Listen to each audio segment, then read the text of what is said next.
Welcome everyone to this panel today, the final panel of the day. I'm Sean Kidney.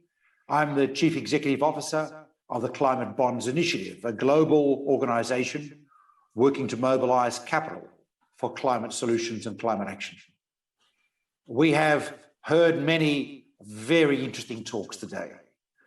You've got a sense of what's happening on the global stage from my friends Dr. Majun and Martin Spolk earlier today. In this session, we're going to be talking about some of the opportunities available in the green transition and some of the issues that we have to address. I have with me some fantastic panelists. We're privileged to have Ahlem Friga-Noy, who's the Total Country Chair of Kazakhstan and also the Managing Director of E&P in Kazakhstan. Ahlem, you might be able to explain to me the detail of E&P in a minute and what it means. We have Jan-Willem van der Ven, my friend, who's Head of Climate Finance and Carbon Markets at EBRD, the European Bank of Reconstruction and Development, has been doing so much to grow green markets, green finance in the region. I have Viktor Kovalenko, who's the Director of Central Asia, Caucasus, Ukraine and Belarus for Climate Change and Sustainability Services of EY, who is the consultant who knows what to do. Kamila Syzdykova, who's the Chief Financial Officer and member of the Management Board of Kazatomprom. And we'll hear her story in a minute. And then we have Zhomart Mominbayev, who's the partner of Modern Innovative Technologies. That's our panel. You know what the challenge is. We have, of course, a challenge of addressing around the world our huge environmental challenges. In China, we have pollution prevention that we have to address now, cleaning up the cities. But of course, in Europe, we also have climate change, which is a global issue, which is focused. The European Commission, of which I'm an expert advisor to for the last few years. And now we have the US beginning to realise just how critical the environmental challenges, the climate challenges facing the planet are. But above all, we have a pandemic we have to deal with. It's been a brutal year for societies, for families and loved ones, and for our economies. We need to make sure that as we recover, as we chart a course that will lead to a better world, we do build back better. We have to rebuild for the future, not rebuild for the past. In that context, this year, we have seen some amazing commitments by the major economies of the world to address environmental challenges, to transform their economies, in fact.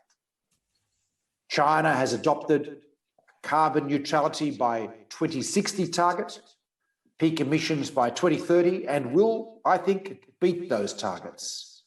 Of course, the European Commission and Europe has adopted strong 2030 emission reductions targets of 50%, as has the US and Japan, and similar targets for many of the other major economies. The United Kingdom, where I currently am, has adopted 68% target cuts by 2030.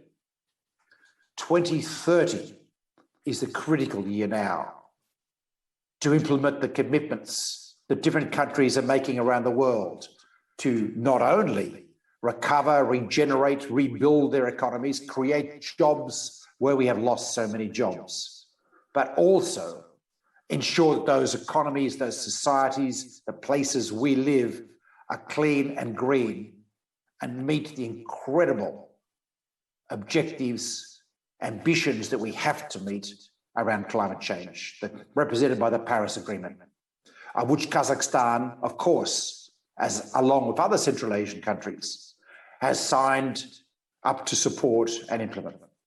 So that's the challenge we face. This is going to mean substantive changes to industrial strategies in all of these countries. We are already seeing the discussion in Europe about the nature of energy generation and how to speed up the transition to clean and green. We've seen Total make astounding commitments to 2050 net zero targets for an oil company which hopefully Ahlem will tell us a little bit more about that in a minute. And we've seen in other countries a commitment in China, for example, to electric vehicles. Rapid changes in the global vehicle fleet can be expected, with, of course, consequent impacts on oil supply chains and a whole industry. We've seen Germany talk about hydrogen and the need to grow the hydrogen economy. And the US has started talking about that. That's an area that could present substantial economic opportunities for Kazakhstan. Our challenge in all of this, in this change, this wave of change that is now challenging the planet, is to find the opportunities, to seize them, and make sure that we can build a vibrant, healthy, and wealthy society on the back of understanding and taking advantage of those opportunities. We do know that investors would like to invest in green. We have a proof of concept in the green bonds market, which is currently about $1.4 trillion in size and will grow some 80% just this year based on Standard & Poor's predictions. That's evidence that investors will invest if you give them opportunities to invest in sustainable investments financially that are also sustainable from an environmental perspective. Of course, in Kazakhstan, we've only just started on the early stages of that journey. The AIFC, for example, has an emphasis on developing green market opportunities. We've seen the first green bond issued in Kazakhstan, which was the subject of an award received yesterday. But of course, we've got to do so much more. On that note, to our panel, Ahlem, Friga-Noy, can I ask you to kick us off? What do you see as the opportunities presented by this shift to a sustainable economy? For Total, of course, in Kazakhstan, but also for the broader economy. Thank you very much, Sean, and good afternoon, everybody. First of all, I'd like to start by thanking the organizer for having invited me and through me, Total Energies, to this important conference. Maybe before I start, just to answer your initial question, ENP stands for Exploration and Production. Thank you. So as you rightly mentioned, Sean, I think we are at a point in the world, worldwide, where indeed there is a strong call for transformation. And this call has been and will be accelerated by this multi-factor crisis that we have all faced during the last 2 years. Not only the pandemic of COVID, but also the economic crisis, the oil price crisis. And what we've seen is that the whole society is calling for, at the same time, for more energy demand, while wanting for a cleaner, a greener energy supply. And as Total Energies, and I will explain why our name is today, since the 28th of May, Total Energies, we strongly believe, to come back to your question, that this huge transformation and these substantial changes in the aspiration of the society is indeed triggering a pathway to important opportunities as well. As Total Energies, we set a clear ambition, and you've just mentioned it. Our ambition is to get to net zero emissions by 2050 or earlier, if we can, or on the scope 1 and 2. We also aim at having across all our production and energy products used by our customers and consumers in Europe to achieve the net zero as well by 2050 for the scope 1, 2, and 3. And finally, we also aim at achieving a 60% or more reduction in the average carbon intensity of energy products used worldwide by Total Energies consumers by 2050, with the immediate steps of -15% by 2030 and 35% by 2040, and that is for the all across the scope 1, 2, and 3. So our ambition today for TotalEnergies as a broad energy company with oil and gas, but not only oil and gas, low carbon electricity and carbon neutrality solutions as an integrated part of our business. So we firmly believe that this low carbon strategy provides a competitive advantage, which creates long-term value for our shareholders, for the populations, and for the country. The strategy and the change of the society has led the company to rethink the strategy and to embed into our strategy the call for more renewable, cleaner energy, and that's why TotalEnergies has decided in the next decade to increase the share of renewables and gas into our energy mix.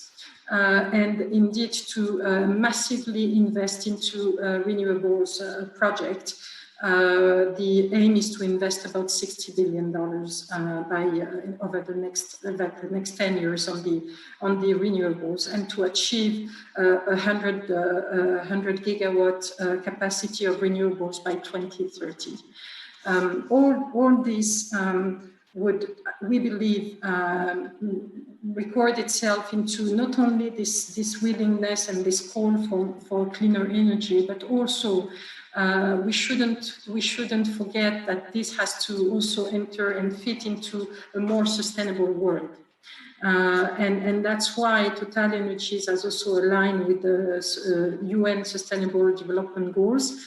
And we believe that as much as climate change and the need to fight climate change is part of our ambition, the same way the fight against hunger or poverty, for instance, in our ambition should be as important. So we believe that with this strategy, we will contribute to this big wave of change for the humanity, while creating value, because we believe there is lots of value to be created, at the same time of meeting the objective of countries like Kazakhstan to achieve carbon neutrality by 2060, and be able to deliver to the population cleaner, more reliable, greener energy as well. For all those reasons, Total has decided to change the name into TotalEnergies, and that's the company name today, and that reflects the ambition I've just described. Here in Kazakhstan, TotalEnergies has embarked into different sectors of the energy. We are of course present in the exploration and production for sure, but we are also present in the renewables. We have our branch Total-Eren, who has also already developed two solar plants. And we are in the process of increasing our portfolio of renewable projects in the country. I can say more about it later, as well as through our SAFT company. We are also present in the portfolio of batteries and industrial power storage solutions. Don't want to be too long, but we believe that talking about opportunities, in each crisis there are opportunities, and we think the multifactorial crisis that we have all just faced is also an opportunity to do better, to improve sustainability across the world, to improve the fight and accelerate the fight against climate change. And obviously TotalEnergies is going to be one of the contributors. Thank you. Thank you, Ahlem. That's an exciting story. We'll delve into that in a minute. I especially am keen to find out about the details and competitive advantages. I don't know how much you're going to be able to tell us, but we'll talk about that in a minute. Jan-Willem, the European Bank of Reconstruction and Development, which is an extraordinary bank in the extent to which it's also worked to mobilize private capital and has been trying to develop green finance markets and initiatives across the region. Tell us what you see as opportunities and the direction of travel in Kazakhstan and the region. You're muted. Yes. Thank you. Thank you, Sean, and thank you for the introduction and also to the panelists, and good late afternoon in Kazakhstan. I'm going to share a presentation, and sharing is caring, so I want to share a few insights as to developments we see in the real economy, in developed countries, as well as in the financial systems. And I think that would give an impetus to people to really start considering to improve their climate action and accelerate. And that's the only way forward, basically also to create and grasp the opportunities that come out of this change. So let me share that presentation now. I will be quick, and I'm sure the presentation can be shared by the organizers at a later stage. Yep.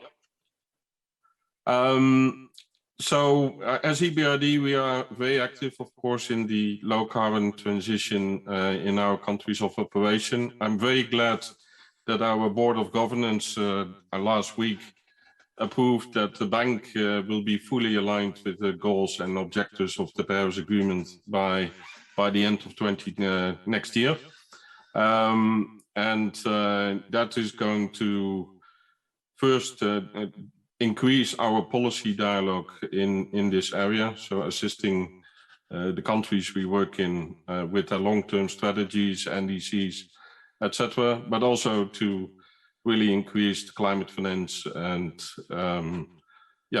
making the very structural and systemic changes needed. And of course, in line with the key mandate of the bank, the EBRD, involving the private sector will be paramount.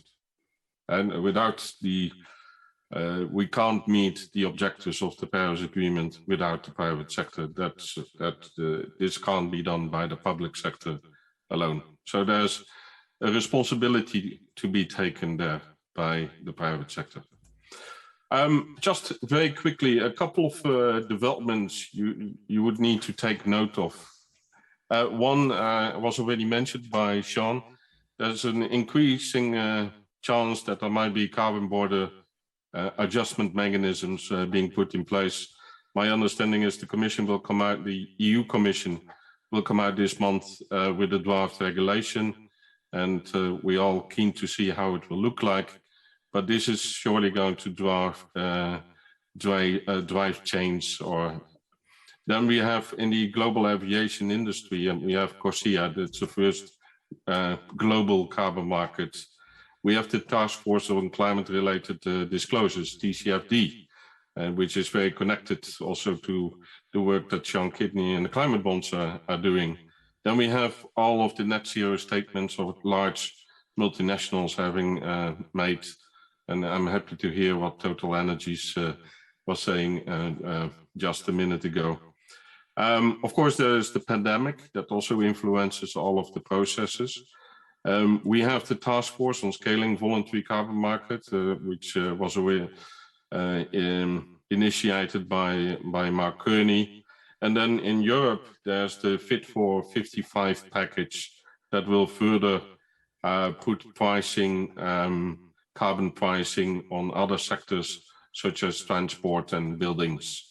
And then by the end of the year, by COP26, we hope to see a whole new array of updated NDCs with more stringent targets as to emission reductions.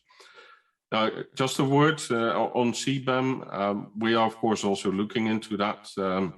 This graph as to the EUA carbon prices is already outdated. Last week, the prices hit 58 euros per ton.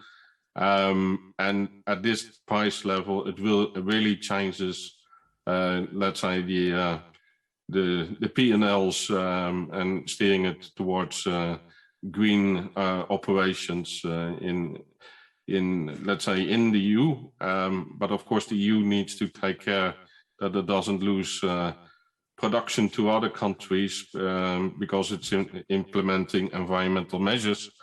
So therefore, there's this consideration of the carbon border adjustment mechanism. Now, Kazakhstan, in my view, is already making good steps towards, let's say, creating opportunities for low carbon and climate resilient. It was one of the first countries establishing an emissions trading scheme in Asia, so well before China, which started this year. And so it's seeking to put a price on it. I will be very short here. There is a new draft law in the make that will lead to further improvements of the emissions trading scheme. And we still have comments on that. We think that the environment integrity can even be further improved. Once there's this combination of the more stringent NDC targets kicking in, together with a more stringency as to environment integrity, then we will see the carbon pricing, the carbon prices increase in the Kazakh emissions trading scheme. And that in itself will drive out high carbon intensive activities and create opportunities on the bottom line for the low carbon technologies such as renewables and other low carbon activities. This is where AIFC is not only looking at Kazakhstan, it's also looking into the region. I just want to mention that in Uzbekistan, we also have started to provide support to establishing a carbon pricing scheme in Uzbekistan. It's still under investigation how that will look like, whether it will be a tax or an emissions trading scheme or a hybrid between the systems. But there's a good interest, and this interest is also backed by a policy objective to fully decarbonize the economy and going carbon neutral by 2050. So this is all quite important developments in the region. Just to entice Sean a bit, there have been two, let's say, in the pursuit of all these carbon neutrals, net zero targets, complete decarbonizing of economies, there have been in past, in my view, at high level, two places where regulations are taking place.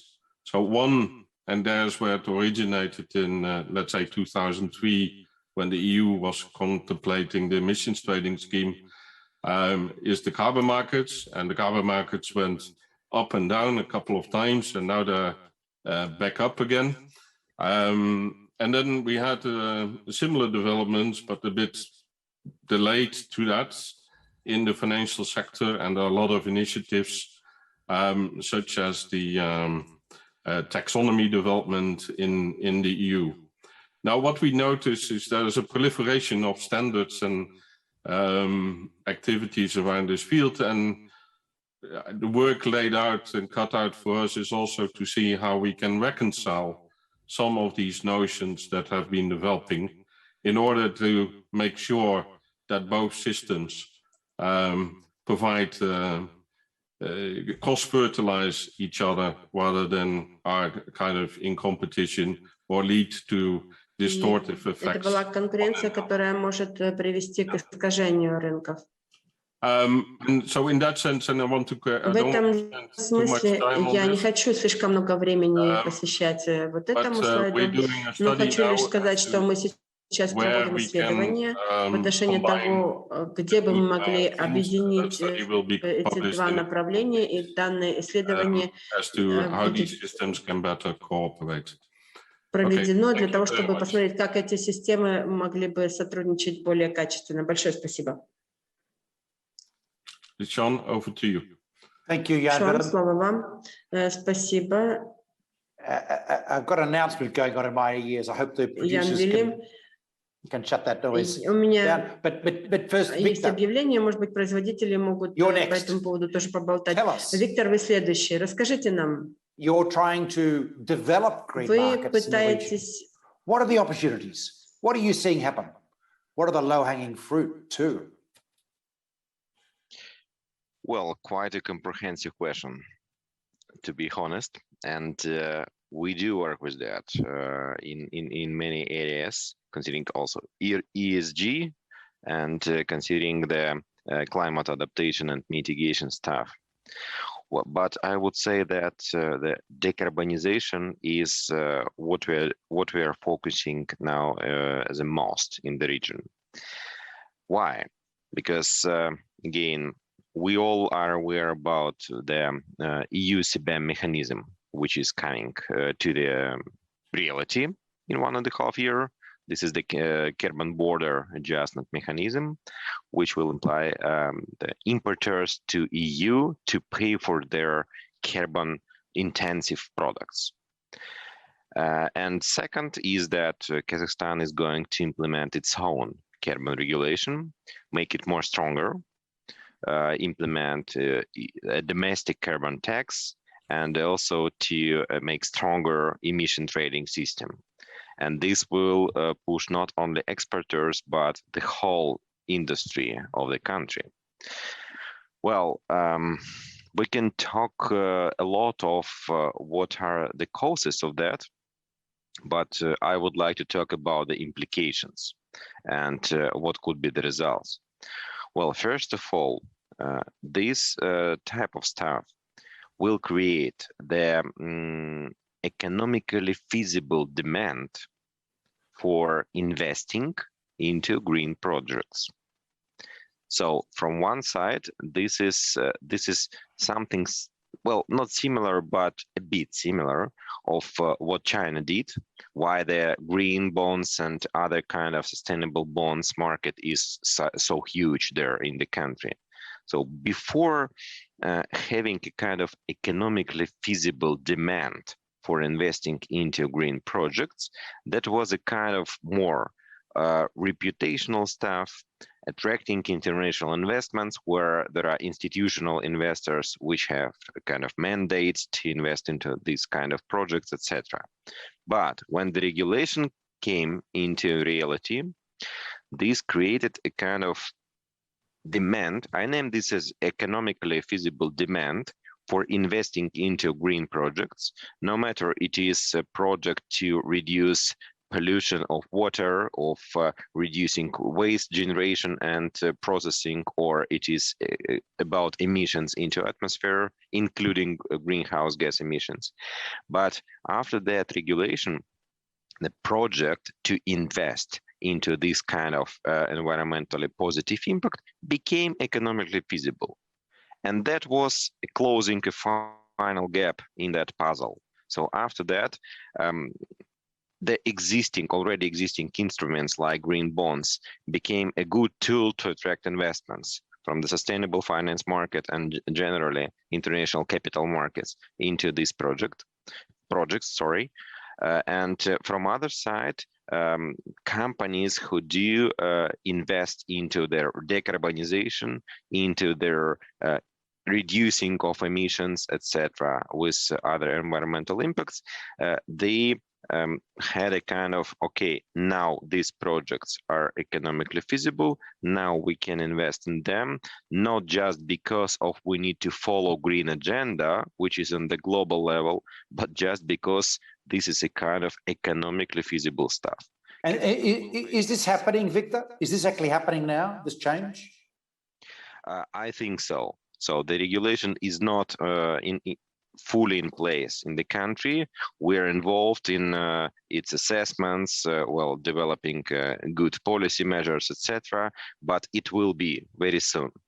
And my position is that business shouldn't wait for it to be fully in place, because it will be too late then to influence the process, to provide its recommendations of how the business would like the regulation to be.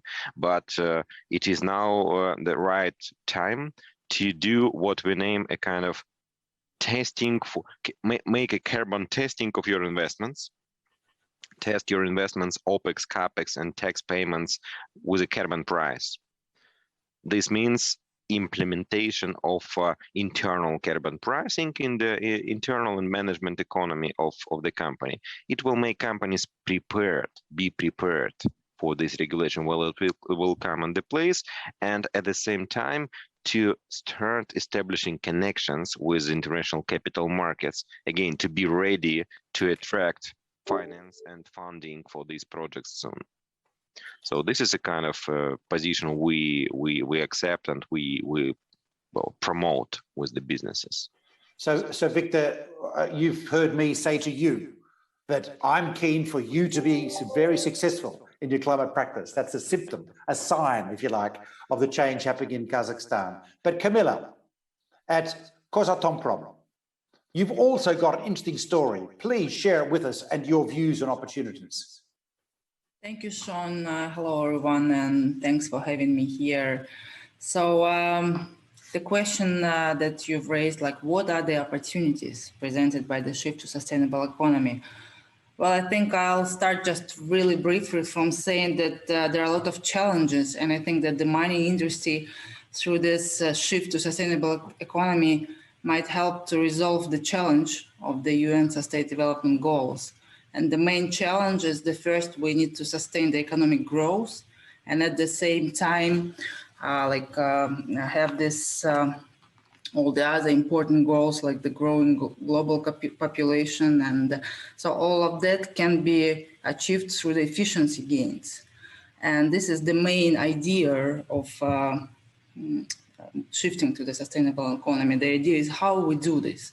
And according to the ESAC report, the most efficient way would be the direct cut of the direct emissions.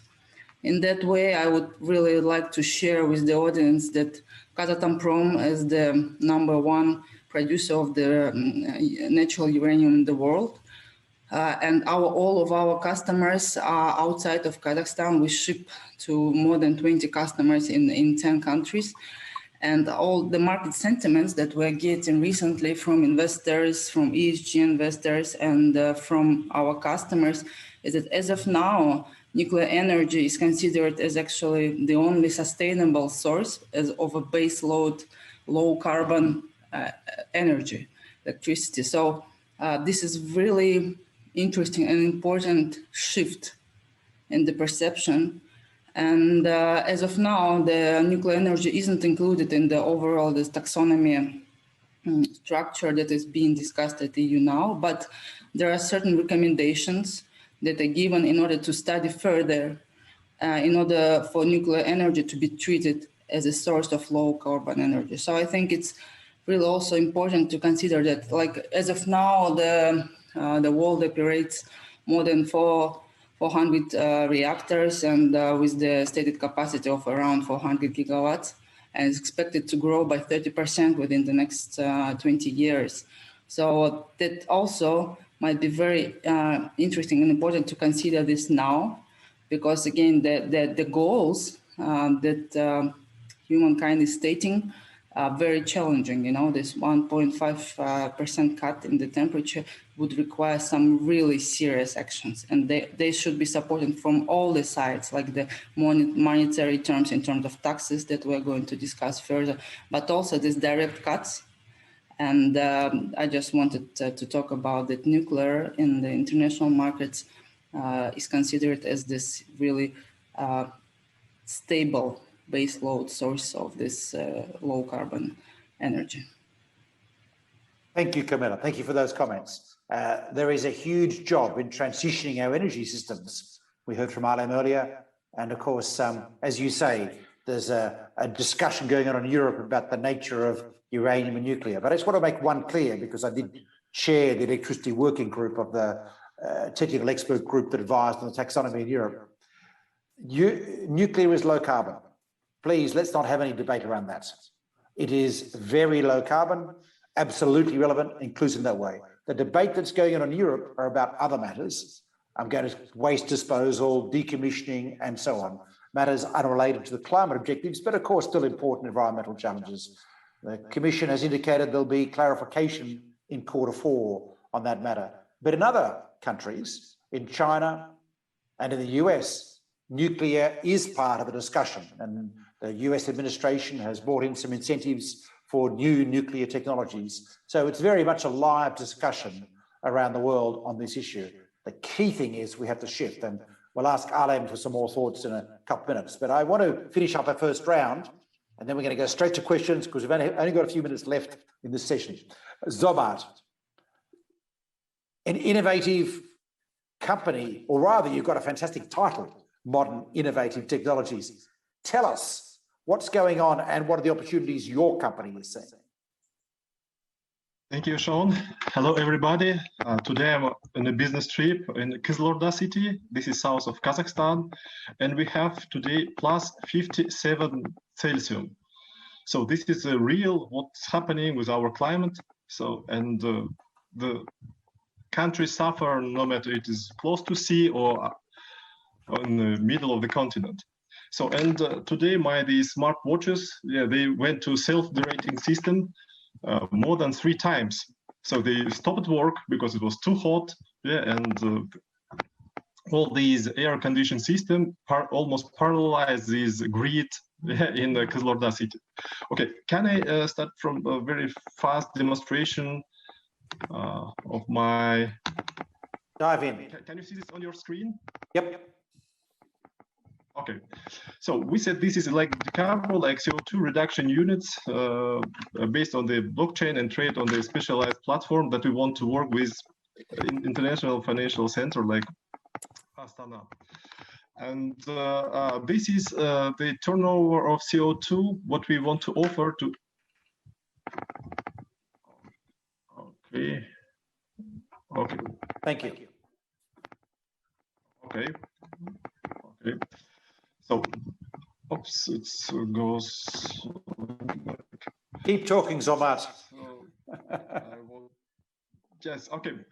This is, like we want to offer the system for medium-sized business so as to make it possible to make this business-to-business selling of green energy from a solar power plant or medium-sized wind power plants to the industrial sectors or to the other end users. And as we said, for the business, for the medium-sized business, this is a problem to make the collateral for the financial institutions, for the investors. And we offer our system like future to make the collateral of the future CO2 reduction units. We call it like decarbo, and make this is like a collateral, and then go to bank and raise a loan and cash using like 77% of the cost of future cost of CO2 that will be generated during 10 years. So this mechanism, we believe, will allow to medium-sized business attract necessary cash for financing the solar or small hydro or small wind farms. So this is like a financial model, and these 3 types of best available technology or CO2 assimilation or renewable energy station power plants like this manufacturing can be done using these CO2 or decarbo platform and get the collateral and get the finance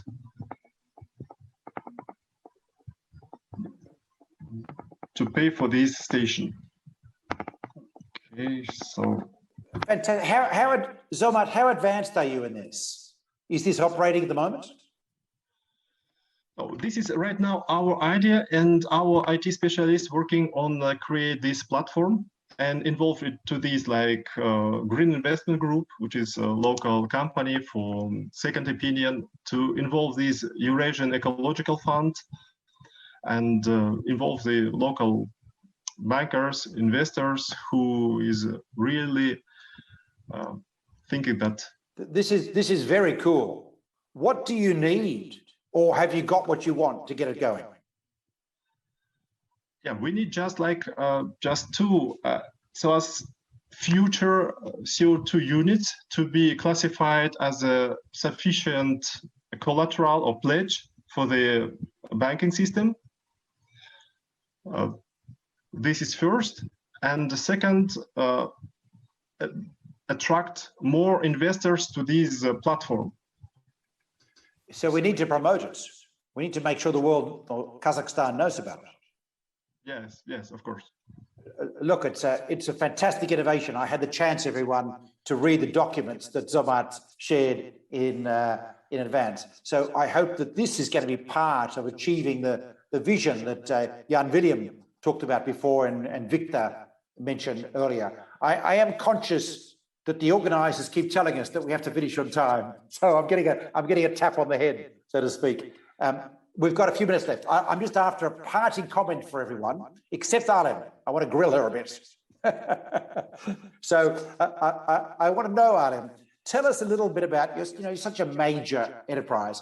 These competitive advantages, what can you share with the others around the table and our listeners about where you see the competitive advantages in Kazakhstan? We have to shift this economy, right, to a low carbon setting. What can we do? What should we be doing? Where have we got to do more work in? Is it more platforms like Zhomart has developed, which is really fantastic? Is it expanding the Iranian market? Is it more renewable energy, which you mentioned that you're investing in? What is it? Thank you, Sean, and I'm also conscious of the time. I think the discussion around the table is very interesting because it shows that absolutely everybody has embarked into this new normal, or the future that is actually the present already.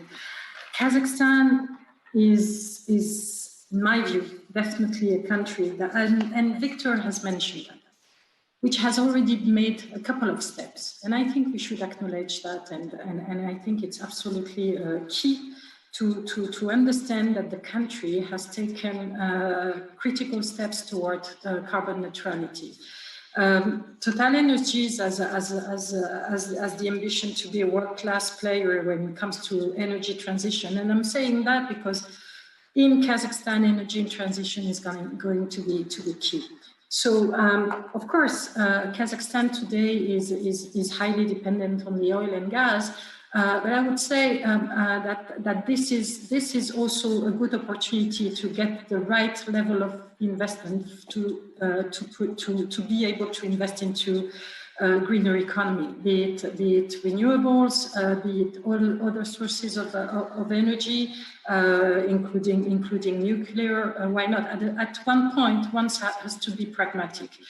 The greener economy, is cash incentive, capex incentive, OPEX intensive, sorry, and this money has to come from somewhere. So one of the competitive advantage, I believe, of the country is that there is revenues that could be also invested into the greener economy. The other competitive advantage is that probably Kazakhstan, and we are witnessing that on a daily basis, has embarked into a very constructive dialogue with companies from across different sectors as of how to make the regulations, the legislation more attractive to develop greener economy and to be able to achieve carbon neutrality. As of the oil and gas industry is concerned, we are honored and privileged to have a framework of discussion with the country and the authorities. Myself, I am co-chairing the low carbon working group with the Minister of Ecology within the framework of the Foreign Investment Council, and we are providing inputs and contributions, and we're having very interesting dialogue in terms of what needs to be done in the regulations. So, for instance, to mention only a few, align the monitoring, verification, and reporting system with the international standards. Also align the ETS mechanism with the international standards or the EU standards. Be able to promote and boost the renewable sector by looking at the regulation and how to make it more attractive. at the same time of developing the carbon storage solutions as well.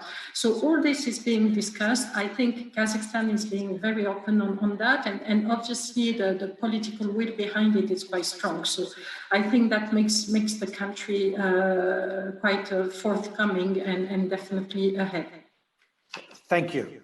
We're into our last rounds of comments. Kamila, for Kozatomprom's, my apologies, but Kozatomprom's perspective, what do you need? What do you think needs to be done? Just a 20-second thought. Yes, sure. First of all, we need to complete Scope 1, Scope 2, and ideally Scope 3 on our side internally to be fully prepared to this shift in the carbon tax mechanism and see where we are. And we are doing a lot of this work internally. Second, our ESG focus has to be, as Ahlem just said, and I completely agree, there should be some practical implication of this topic, some daily operational mechanism that would allow actually to implement it throughout years and be consistent. And again, second, we're still working on this overall nuclear energy thing, and you correctly noted that there are a lot of pros and cons, but again, we need to wait how it all looks, and we will be following all of that and actively participating in the discussions on our international scheme. Great. So we can see a lot more future developments from Kazatomprom in this. Very. Sure. It's absolutely. We have adopted the SAP plan since we went public, and we keep following this every year, like all this biomasses and the environmental impact. It's all there. I'm just really trying to say that the bigger picture in terms of direct decrease of these emissions, it might partially be laying the solution with the nuclear energy as a source. So AIFC, folks, maybe you should be talking to Kamila about a green bond from Kazatomprom sometime next year as a result of this comes forward. Just an idea. Zhomart, what do you need? Regulatory changes, legislative changes? How do we make sure you are successful? Yeah, as you know, the structure of generation in Kazakhstan, this is like more than 70% out of coal. And that reduces our ability to integrate more and more power of renewable energy. So I think Total also knows about this restriction from our system operator. So for us is to integrate more renewable energy stations, on a business to business, not only through these financial settlement centers through the auction, but directly from the producer to end user, and find a solution how to make happy our system operator with releasing of unpredictability of renewable energy sources. This is the direction where we work, and of course the financial, what I showed before about this platform, how to attract and how to raise the cash for these medium-sized renewable energy projects. Fantastic, thank you. Jan-Willem, was stuff happening in Europe? There's a carbon border adjustment mechanism, as you mentioned, coming in. What's the immediate opportunity for Kazakhstan from your position? I know you mentioned carbon markets, but what else can we be doing? And what else could be fantastic? No, sorry, John. I want to reiterate the point that they have a unique opportunity to make the Kazakh emissions trading scheme more robust.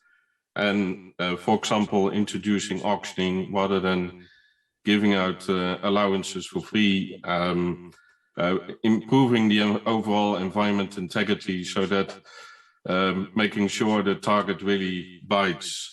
Because then we will see a real price formation. But there are also other things that need to happen in the economy, like the reflection of carbon pricing in the tariffs to the consumers, which is at the moment problematic.